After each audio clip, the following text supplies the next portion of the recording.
హాలిడేస్కి ఇంటికి వెళ్ళినప్పుడు మా మమ్మీ నేను మా చెల్లెళ్ళు అందరం కలిసి ప్రతిసారి బోరింగ్గా గ్యాస్ పైన ఎందుకని చెప్పి కింద పొయ్యి పైన అయితే సెటప్ వేసుకున్నాము. ప్రతిసారిలాగా గుడ్ డే మ్యారీగోల్డ్ ఇలాంటి బిస్కెట్ ప్యాకెట్స్ కొనడం కంటే ఇది ఒక్కసారైనా చేత అందరం కలిసి చేసుకుందాం అనుకున్నాం. ఇప్పుడు ఈ పిండి చపాతి కంటే కొంచెం పెద్దగా తిక్కి కట్ చేసుకోవడమే. ఇలా చుట్టూ చెట్ల మధ్యలో కూర్చొని ఉంటే చాలా ప్రశాంతంగా ఉంది. మీరు ఎప్పుడైనా ఇలా చెట్ల కింద వంటలు చేశారా? అయినా బయట కొని తినడం కంటే ఇలా మన చేతితో చేసుకుంటేనే చాలా మంచిది. మీకు టైం ఉన్నప్పుడు ఒకసారి ట్రై చేయండి. వీడియో కోసం మరీ పెద్దగా తిక్కక్కర్లేదులే, కొంచెం ఫాస్ట్ గా కట్ చేసి ఇవ్వు, నూనె కాగిపోతుంది అంటుంది మా మమ్మీ.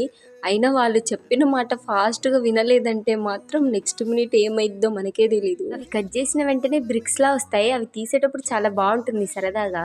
ఇంకా నా పని అయిపోయింది, ఇప్పుడు మమ్మీ పని. ఫస్ట్ టైం ఎక్కువ వేయడం వల్ల నూనె మొత్తం బయటకు వచ్చేసింది. చాలా భయం వేసింది అసలు. ఇలాంటి టైంలో ముందుగా పొయ్యి కింద ఉన్న మంటను తీసేయాలి. సరే మరి నా వీడియోకి లైక్ చేసి ఛానల్ సబ్స్క్రైబ్ చేసుకుని బాయ్ బాయ్.